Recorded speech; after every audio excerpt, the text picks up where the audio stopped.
So coming back to the agenda, I'm going to pass it over to Greg, who's going to update us on the latest space news. So take it away, Greg. Thank you. I will be covering the news since the last meeting, which was about a month. As soon as I get my screen up here. The main theme of this particular news session will be Mars, because there's still quite a lot going on there with the Perseverance rover, and in particular the helicopter, which they're about to launch on April 11th. So last month we covered Perseverance rover quite a bit about what it can do and what it does. So we'll just give an update on the rover itself. They have completed all kinds of self-tests. They had done some of that even in the previous meeting. But in the meantime, they were scouting for an airfield for the Ingenuity helicopter. They wanted to go over and make sure it was all pretty flat and so on. They are in the process of deploying that helicopter now, and deploying means basically dropping it on the ground and moving out of the way. And in the meantime, they've been doing a variety of tests, starting to do samples. They've recorded some sounds while they were driving. That was kind of interesting. Those wheels that you see them driving on, those are metal, and so you get kind of a clanking noise, but it's certainly interesting to hear driving on another planet. You can find this on the internet, not too hard.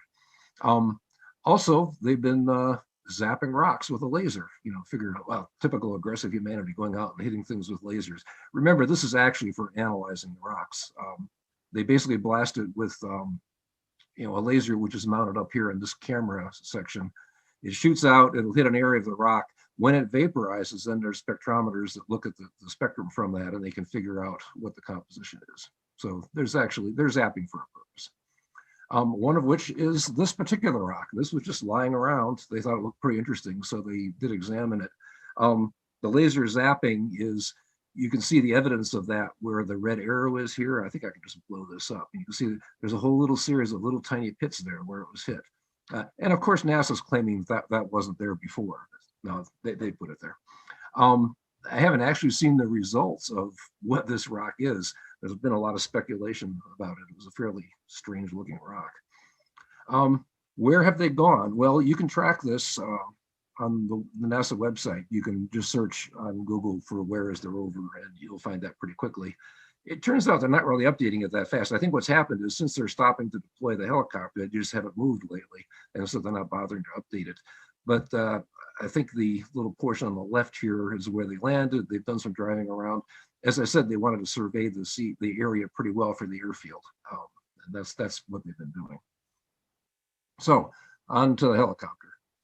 It is quite different in its goals from Perseverance. Perseverance is really there to look for evidence of past life, as well as to scout out resources and so on. Whereas the helicopter is really a technology demonstration, just to show that we can fly a powered aircraft on another planet. No other aircraft has done this. There were balloons released on Venus, actually by a Russian probe. So there has been some flight, but not powered or controlled flight like this. This is a whole new thing. So when we say it's a technology demo, of course, they're hoping it works as is, but no matter what, they're sure they'll need to refine it. So they want to gather information for designing the next generation. This is a pretty serious engineering challenge to design this, because conditions are so different on Mars. This will be useful, certainly for future Mars missions. And that, of course, is either for astronauts or for just the rovers. It's also going to have an impact on another helicopter, which is in the future, which is Saturn's moon Titan. There is a mission going there in the 2030s, probably launched before that, but it'll get there in the 2030s. And that's a very different problem there. Unlike the thin Mars atmosphere, the atmosphere there is actually 4 times denser than Earth's. So in fact, a helicopter is a whole lot easier to design from the aerodynamic standpoint. It's a lot colder there, maybe 100 degrees colder. But in terms of the aerodynamics, it's a lot simpler, because you spin a blade and you get a lot more lift because there's so much density in the atmosphere. And also there's less gravity. That has more of the gravity like our moon rather than Mars, which is twice that. So anyway, as I was saying about the benefits, of course, you can scout ahead. Either robotic rovers or humans really can take advantage of that. You can explore a whole lot of area a lot more quickly, of course, if you are going by air.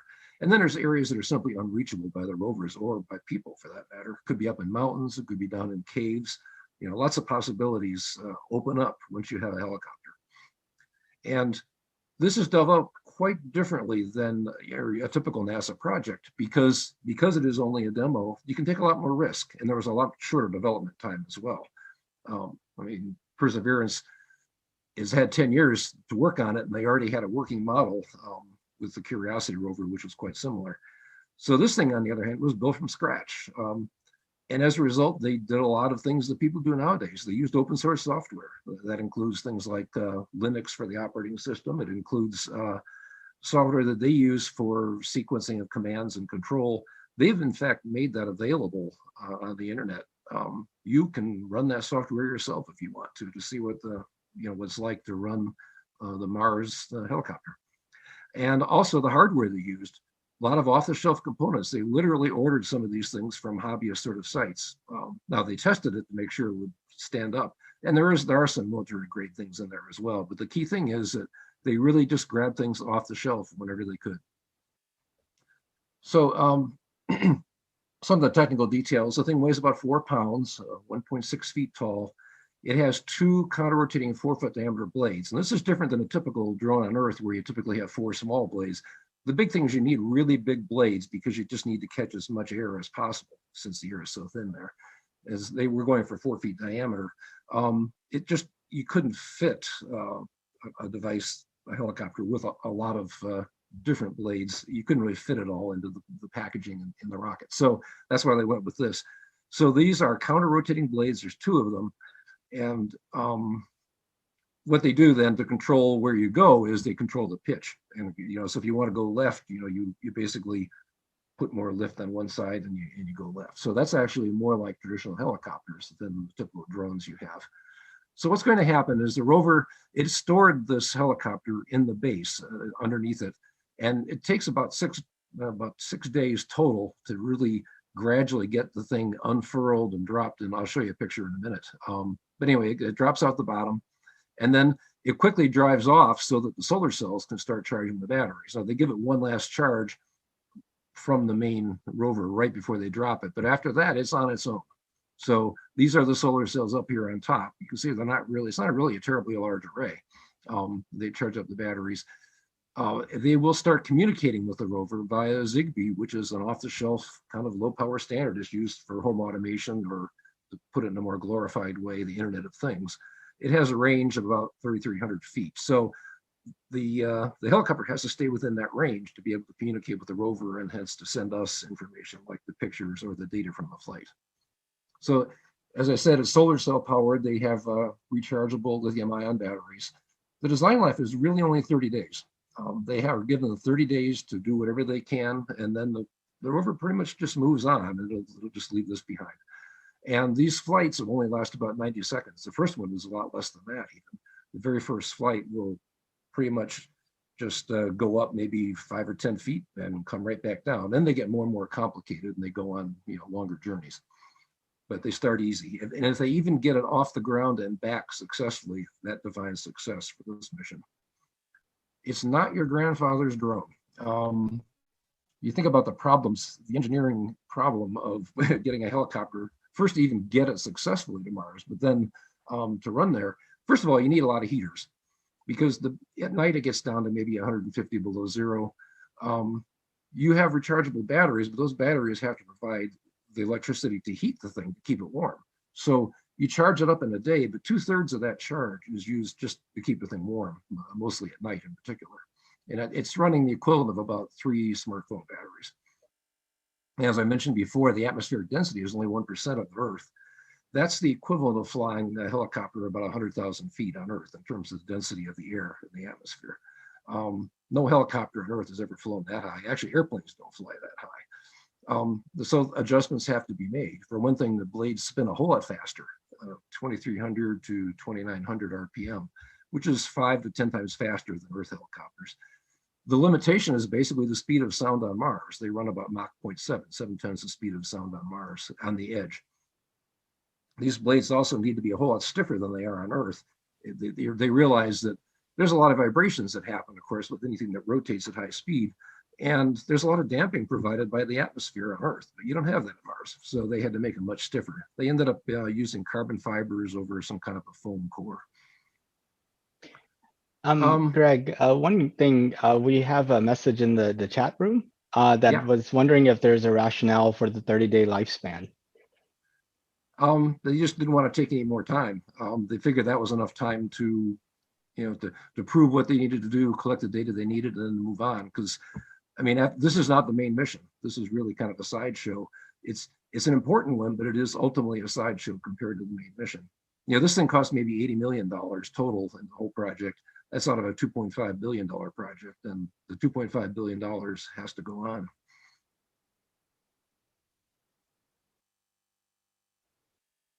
Okay. Anything else? Nope, Okay. that was the only question. Okay. So, well, actually, of course, everybody would hope that it'll just kind of tag along, and that'd be great. And maybe they can figure out a way to do that, but they won't stop the project. They won't hold the project anymore to allow for that anyway. I know it seems sad, but that's what they did. So I was mentioning they use a lot of off-the-shelf components. One of those is just a standard Qualcomm Snapdragon processor, which is used in your cell phone. That's their main processor. And that may sound funny, but really, that's actually a lot more powerful than the processors that are used on Perseverance on the main rover itself. And the reason is those are radiation hardened. One of the main problems with electronics in space, once you get beyond Earth, is that there's a lot of radiation out there.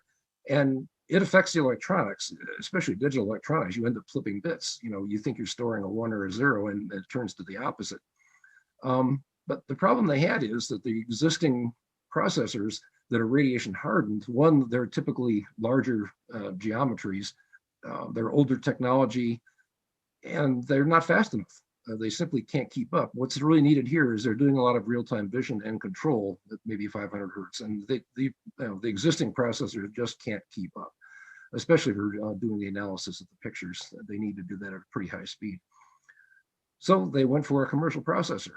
Now, the downside, as I said, is that it will fail. And it may fail as often as once every 2 minutes. They're not really sure about this. That's part of the purpose of the testing.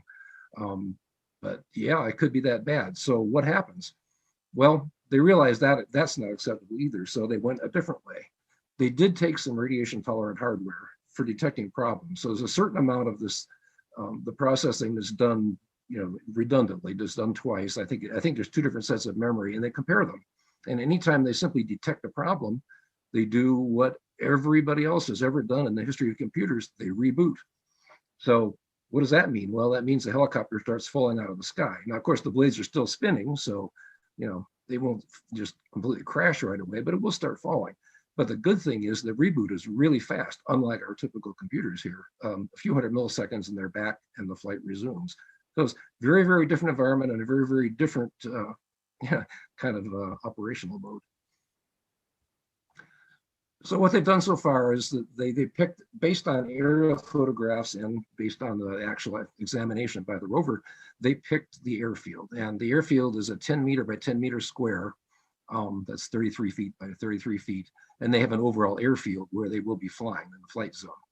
And this is actually pretty close to where the rover landed. You saw they only went about 1/10 of a mile so far in all of their roving so far.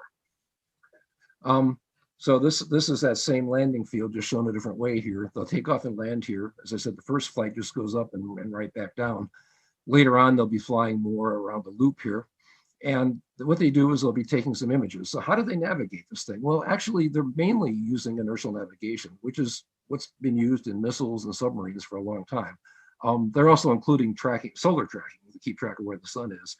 But one newer wrinkle is the downward facing camera. They're taking images and they're using that basically to make sure that if there's a drift from inertial navigation, they can pick up on that. So, they need to have all of that working.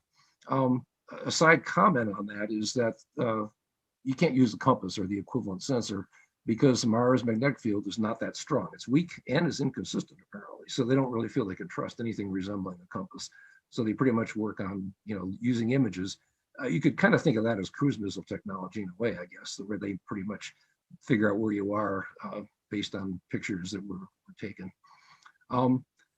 This is autonomous to some extent. There's a pre-planned sequence of commands. It's not remote control. There's not a guy sitting with a joystick somewhere. The 20-minute round trip from Earth certainly wouldn't allow that in any case. So it is autonomous, but only to the extent of kind of pre-programming the flight path more than anything else. So what is the status right now? Well, the airfield was chosen based on, as I said, based on the aerial photos and the scouting. There were two key criteria for this. One is the area had to be very flat.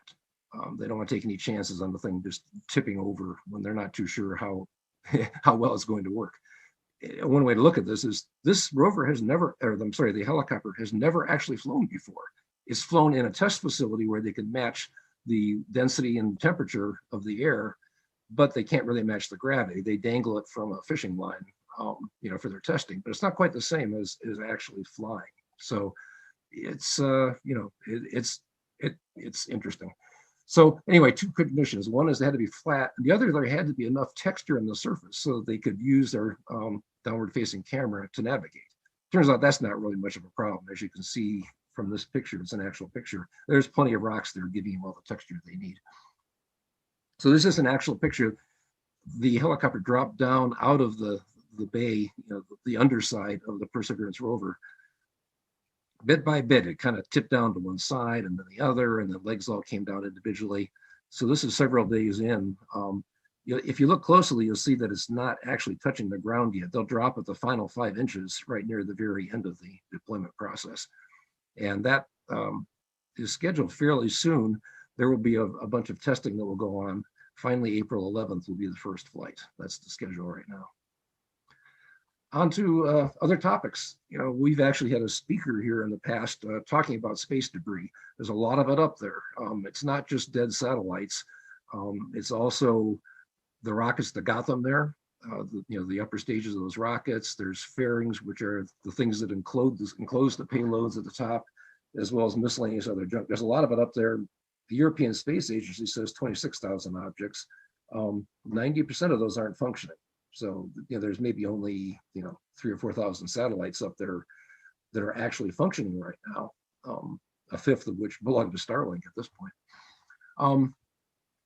So there is a Japanese company called Astroscale that is launching services called end-of-life services, and they're just running a test to test out their ideas on this. And this is typical of the space industry. Here's a company that has 200 people. And although they're headquartered in Japan, they also have employees in the US, the UK, and other places. You never heard of them probably, but they're out there, and there's a lot of those kinds of companies in the newly developing space economy. What they're doing is launching 2 small satellites of 400 some pounds total together. They're launching it on a Russian rocket to low Earth orbit. And they did launch it. In fact, that was one of the launches that we had in this last month. So there's 2 parts to it. The servicer is the one doing the work. And so you see it has, it has solar cells to power it. It has an arm here for grabbing what it's going to grab on the dead or the, presumably defunct satellite. So what's called the client here, this is simulating some other, some dead satellite somewhere along the line. And it's going to grab it. But the way it does it is using magnets. So the way they do the cleanup is there's a magnetic docking plate, and there's a picture of that shown here. There's 2 parts of that. It's magnetic, but also it has a pattern printed on it so that it's recognizable, because half of the problem is finding the object. When you get up in the general area, you got to find it, and then you analyze its motion, because you ultimately, to dock with it, you've got to be moving at exactly the same rate. And in particular, tumbling is a real problem. If the defunct satellite is tumbling, you've got to actually circle around it and try to match it up. And this helps, having a pattern they can easily recognize. So they try to match it for docking, as I said, circling it if needed. So the series of tests they're going to do, first they just release it and then almost immediately grab it. No tumbling, really close. And then they gradually do more and more complicated tests. They have ones where they then have to search for the client from quite a distance and gradually approach safely. And there's a notion of safety zones where you spiral in around it, where you're pretty sure you won't crash into it if you make a mistake. Flying around to inspect the client. Actually, their next mission, in fact, is to inspect a drifting rocket, upper stage booster. And then deorbiting. Now, they have a mission video on their website, and it shows that all it does is it grabs a satellite, and then together they just deorbit. Now, that seems like pretty much a waste. I would hope that in the future they have other ways of forcing deorbiting, where they blast the thing toward Earth and simultaneously boosting itself, that remains to be seen. They didn't discuss it, but certainly you do want reusability in a device like this. Now, there's a catch to this whole thing, and that's that you have to have this special docking plate for it to work. Well, obviously, that means it won't apply to anything that's up there right now. Nobody else has this yet. Actually, the OneWeb satellites that are being launched for internet service, they do have this docking plate, but nobody else has those. Now, there have been others that have done this sort of thing. Northrop Grumman in particular, we talked about it in an earlier news session, has a spacecraft called Mission Extension Vehicle, MEV-1. It docked with an Intelsat satellite back in 2020. This was up in geosynchronous orbit. And the reason they did that was that it had run out of fuel. And so they actually went up there, they grabbed it, they changed its orbit. Now, they didn't use any special docking plate, but instead they used knowing the geometry of the target.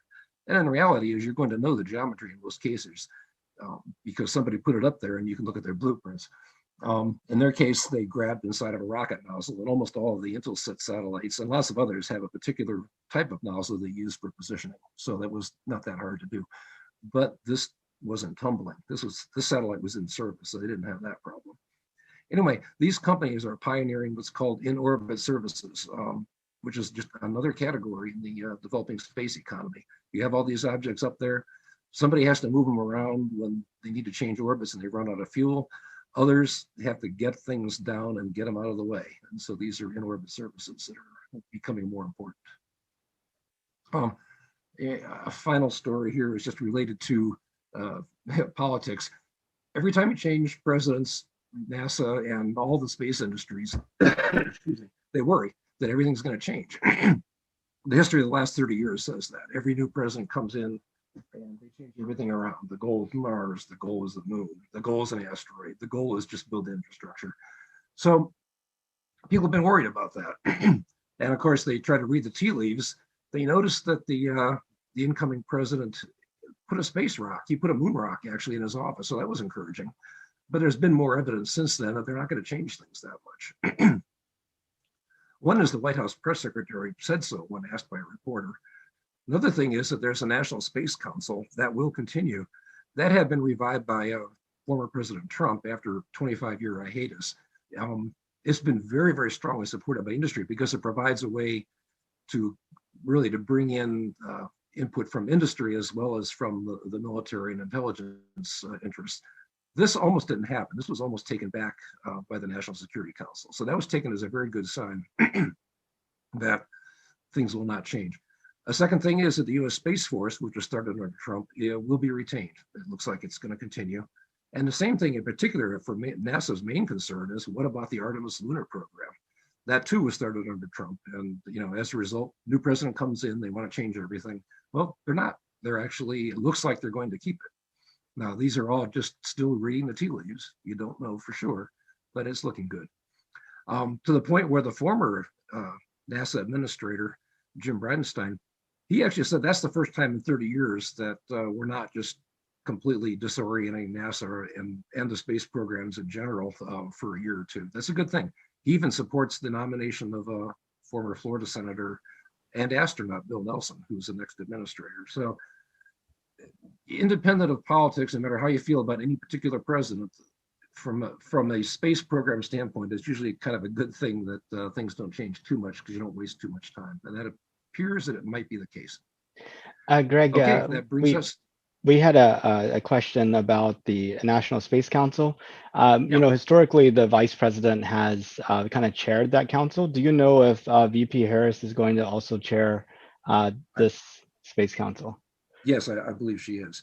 And she was not notably a particular space supporter. But people have said that she's getting interested. So we'll see. But yes, that traditionally has always been done by a vice president, and it will continue.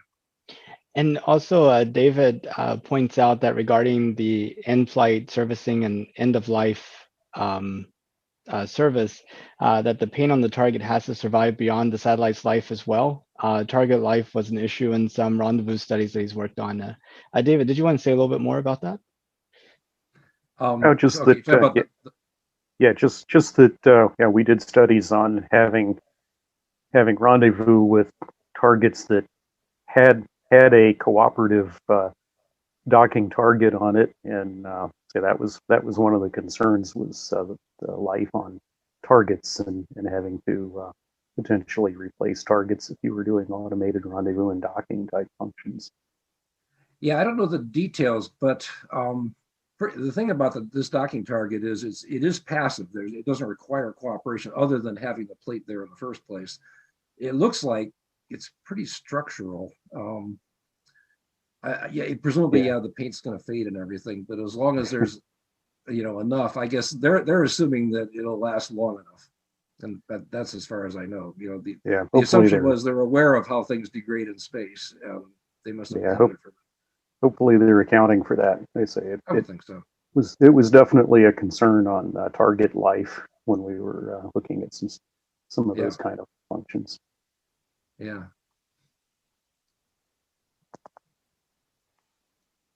Okay. So anyway, at this point is usually when everybody votes for how many launches do they think have happened since our last meeting, right? Roughly a month. And usually at this point, we put in a picture either of a successful launch, or in the case of the last 3 months, a spectacular explosion from SpaceX and their Starship prototypes. And SpaceX continued to deliver on that this time, except that it was so foggy that nobody got a decent picture. So I feel for Nathan, having gone down there and had to look into the fog and take their word for it that a rocket had gone up and exploded. Anyway, so instead of showing a spectacular explosion this time, I'm just showing a picture of some of the wreckage afterwards, while people are guessing how many flights there were. Okay, I'll give it a few more seconds because we need to move on to the featured speaker here. I don't want to hold it up too long. Okay, so it looks like, let's see, we have 12% said 6 or 7, 25% said 8, 13% said 9, 31% said 10, and 19% of the people said 11. Well, turns out the answer was, wait for it, 9. I'll just highlight a few odds and ends out of these. Of course, SpaceX has been very active with their Starlink internet service launches. They put up 3 of them during this period, 60 satellites each time. I had already mentioned the Russian launch that included the Japanese company's Astroscale space jump clearance. Let's see what else here. Oh yeah, the one big one, the other big one is OneWeb. Remember, they had gone bankrupt. This is another company competing with Starlink for internet service from satellites. They had gone bankrupt. They got rescued by the UK government combined with a big private company in India. And so they're running OneWeb now, and they're launching satellites again. They're planning on having the start of service in northern areas around 2020, this year, late this year, and then globally in 2022. So they're going to be pretty competitive time-wise with Starlink. They have 146 satellites up there out of their 648 total that are planned. Their satellites are up a little bit higher than the ones for Starlink, so they don't need to have quite as many. That compares to 1,300 that are up there that are active for Starlink. And they're getting pretty close to filling out their first, what they call shell, basically a set of satellites. But of course, they're going to continue to launch, eventually achieving 30,000 satellites is still their goal. And with that, take any further questions. Otherwise, I think it's time to, I'm already running late. It's time to get on to the main speaker. There is one question. Do Blue Origin and Virgin Galactic test flights ever get counted in the quiz? They've been suborbital so far, so no, they haven't been. Yeah, it's too bad. I wanted to say some things about them, but well, it's really sad with the Virgin Galactic. They only run about a test a year. They hardly ever get much done. Really have to wonder how serious they are. Blue Origin keeps doing tests, but they never actually introduce their service. So don't know what's going on there, but anyway, the answer is they've still been suborbital. So until they do something this orbital or beyond, it doesn't get counted. Okay, so talking about the main speaker for the day, George Salazar, going to talk about beyond Earth orbit mission challenges, and in particular focusing on human space flight and how it's evolved, and how much more complicated it's getting to support human missions. Certainly, we go for deep space in particular, meaning really anything past Earth orbit, going to Moon, going to Mars, a lot of challenges there. And we talked about some of them along the way, things like radiation hardening of your processors. All these things come into play. Now, George is just the guy to talk about this. He's been at NASA at Johnson Space Center for quite a few years. He's been active in it, well, 35 years. Right now, he's a technical lead for human-computer interfaces, and he is a display and controls subsystem manager for the Commercial Crew Program. So he's been involved in human spaceflight in particular for a long, long time. He's worked on space station, space shuttle, the X-38 spacecraft, and I guess he wants to get going. So anyway, without further ado, I'll turn it over to him.